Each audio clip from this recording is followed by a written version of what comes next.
జగన్మోహన్ రెడ్డి గారు కోవిడ్ కష్టకాలాన్ని చూసి public health sector importance ని దగ్గరుండి గ్రహించి పేదలకు మంచి జరగాల, ప్రజలకి అకౌంటబిలిటీ ప్రభుత్వం నుంచి ఉండాలన్నటువంటి ఉద్దేశంతో ఎంతో మంది పిల్లలు విదేశాలకు వెళ్ళి చదువుకొని కోవిడ్ టైంలోనే వాళ్ళ డిగ్రీలు రిజిస్ట్రేషన్లు అవ్వక పూర్తి కాక వీటన్నిటిని కూడా పరిగణలోకి తీసుకుని మనమే మెడికల్ సీట్స్ పెంచుదాం, మెడికల్ ఇన్ఫ్రాస్ట్రక్చర్ పెంచుదాం, ఒక మెడికల్ హబ్ ప్రతి జిల్లాలో క్రియేట్ చేద్దాం. ఒక మెడికల్ హబ్ క్రియేట్ అవుతుంది. ఒక మెడికల్ కాలేజ్ అంటే ఒక బ్రహ్మాండమైన హాస్పిటల్ వస్తుంది, నర్సింగ్ కాలేజ్ వస్తుంది, ఇతరత్ర ప్రైవేట్ ఆర్గనైజేషన్ దాని చుట్టూ వస్తాయి, ఉపాధి కలుగుతుంది, ఒక హబ్ క్రియేట్ అవుతుంది, ఒక డెవలప్మెంట్ కి ఒక నోడల్ పాయింట్ అవుతుంది. ఇన్ని ఆలోచనలు చేసి తీసుకొచ్చినటువంటి ఆర్గనైజేషన్ వాటిని ఎవరో ఒక వ్యక్తి ముఖ్యమంత్రి స్థానంలో ఉన్నటువంటి వ్యక్తి తన నచ్చిన వ్యక్తులు కట్టుబెట్టేస్తామంటే రాబోయే ప్రభుత్వం ఖచ్చితంగా చూసుకో దానిపైన ఖచ్చితమైన ఎంక్వైరీ జరుగుతుంది. ఇండియా బంగ్లాదేశ్ వార్ టైంలో ఆయిల్ కంపెనీస్ పెట్టినటువంటి ఇబ్బందులు చూసి ఆ రోజు ఇందిరాగాంధీ గారు ఆయిల్ కంపెనీస్ అన్నింటినీ కూడా జాతీయకరణ చేశారు, నేషనలైజేషన్ చేశారు.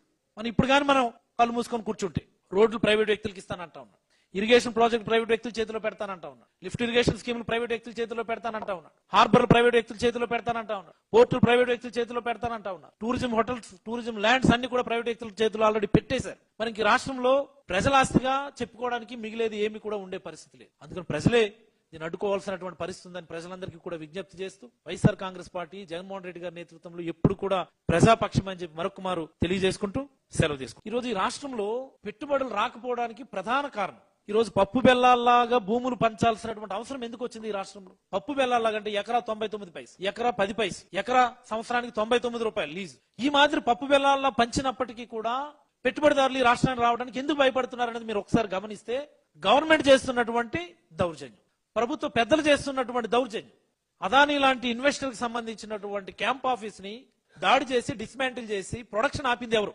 తెలుగుదేశం ఎమ్మెల్యేలు, తెలుగుదేశం ఎమ్మెల్యే అనుచరులు కాదా? జిందాల్ లాంటి ఒక పెట్టుబడిదారుని, జిందాల్ లాంటి ఒక పారిశ్రామికవేత్తని జైల్లో పెట్టించే ప్రయత్నం చేసి భయపెట్టి రాష్ట్రం నుంచి బయట పంపించేయాలని ప్రయత్నం చేసింది ఎవరు? ఈ ప్రభుత్వ పెద్దలు కాదా?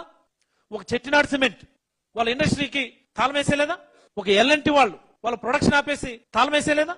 ఒక బ్రూవరీ కంపెనీ శ్రీకాకుళం జిల్లాలో మరి మేము వ్యాపారం చేయలేము ఇక్కడని చెప్పి చేతులెత్తాడు వాస్తవం కాదా?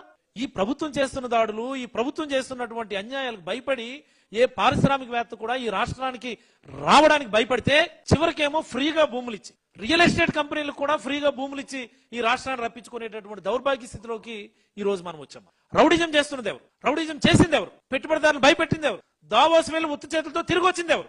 ఈ రోజు ఈ రాష్ట్రంలోకి వస్తున్నటువంటి పెట్టుబడులన్నీ కూడా జగన్మోహన్ రెడ్డి గారు చేసినటువంటి కృషి. నేను చెప్పింది నిజం కాదా? గ్రీన్ ఎనర్జీలో వస్తున్నటువంటి పెట్టుబడులన్నీ కూడా జగన్మోహన్ రెడ్డి గారు చేసిన కృషి కాదా? I'm just asking. Green co, Adani, NTPC అన్ని జగన్మోహన్ రెడ్డి గారి కృషి. డేటా సెంటర్స్ జగన్మోహన్ రెడ్డి గారి కృషి. ఎవరు తీసుకొచ్చారు ఇక్కడికి అదానీ డేటా సెంటర్ ని? మీరు మీ సొంత మనుషులకి సత్వా అన్నటువంటి కంపెనీ, రియల్ ఎస్టేట్ కంపెనీ అండి, వాళ్ళకి మీరు ఫ్రీగా భూములు ఇస్తారా?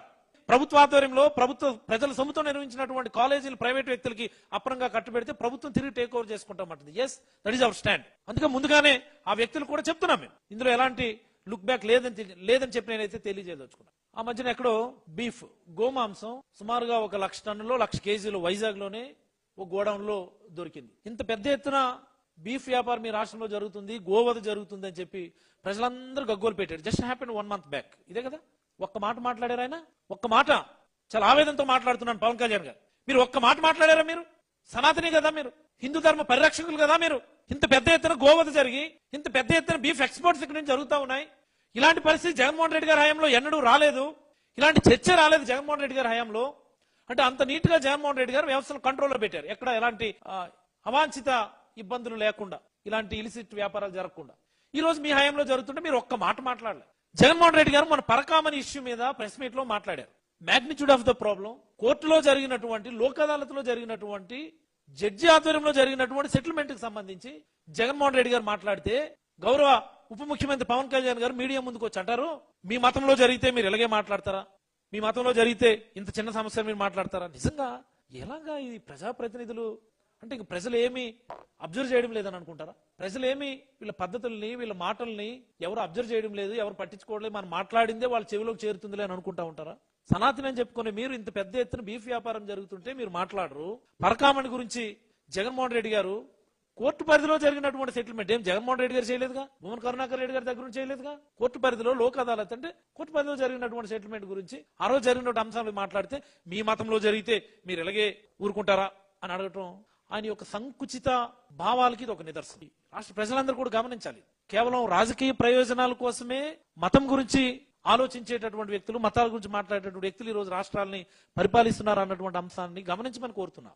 ఇంత జరుగుతున్నా ఆయన ఏం మాట్లాడరు. ఆయన నువ్వు ఏ ప్రశ్న అడుగు, మీరు ఏ ప్రశ్న అయినా అడగండి, 15 ఏళ్ళు యూ ఆస్క్ ఎనీ క్వశ్చన్, మేము 15 ఏళ్ళు కలిసి ఉంటాం, 15 ఏళ్ళు మాకు అవకాశం ఇవ్వండి, ఒకటే పాట. You ask any kind of question, the answer ఈ సేమ్, 15 ఏళ్ళు కలిసి ఉంటాం. అందుకని నేను ఏం మాట్లాడరు. ఇది ఒక రకమైనటువంటి కాంట్రాక్ట్ పాలిటిక్స్ నా ఉద్దేశంలో. It's kind of contract politics. 15 years contract, అది దట్ విల్ గో ఆన్.